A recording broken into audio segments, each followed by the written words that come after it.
Everyone likes magic, but not everyone can do magic. Mapawaw kaya niya ang buong Pilipinas at maka-fly the butterfly with flying colors kaya siya? Abracadabra! I just noticed it's not a bow tie, it's a butter tie. It's a butterfly. Butterfly fly. Handang-handa ka na ba? Pinaghanda. Pinaghandaan mo. Let's see kung mapapabilib mo sila, okay? Hi! Good evening po. Anong name? Alaking. Ba't naka-butterfly question? For a change, bow tie, butter tie. Is it a monkey suit? You mean a tuxedo, right? May tail. It's a tail With coat. tail, yeah. It's a professional suit. Okay. So, Alakim, good luck.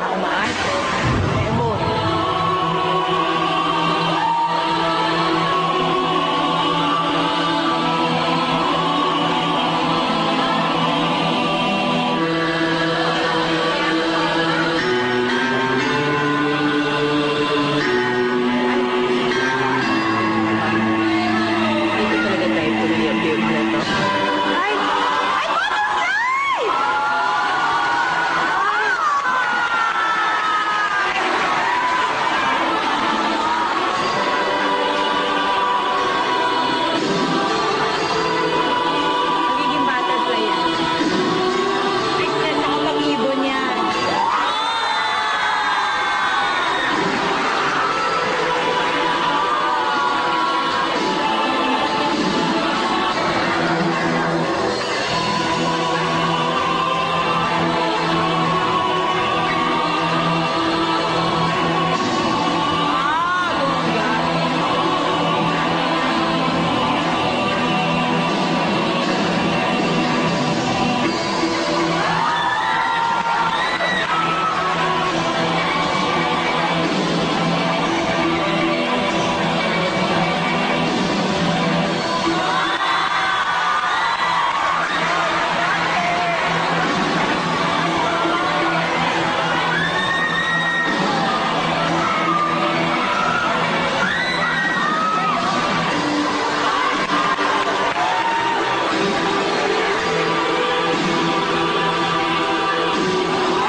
Apart from butterflies, meron bang iba? Actually, nilikha ko po itong act ko kasama ang dugo at pawis ko simula nung nag-aral ako ng magic. At may pagmamalaki ko po na nasa Pilipinas po ang Butterfly Act at ipagmamalaki sa buong mundo.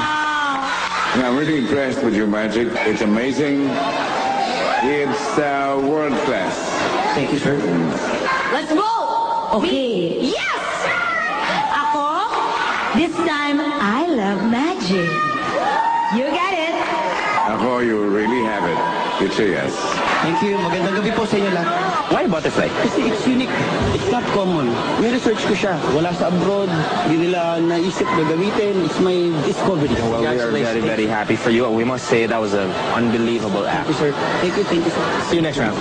Napanganga ang Big Three sa ginawa ng ating butterfly magician. World class! Hindi pinatunayan niya na hindi magpapala yung mga Pinoy pag talent ang pinag-uusapan.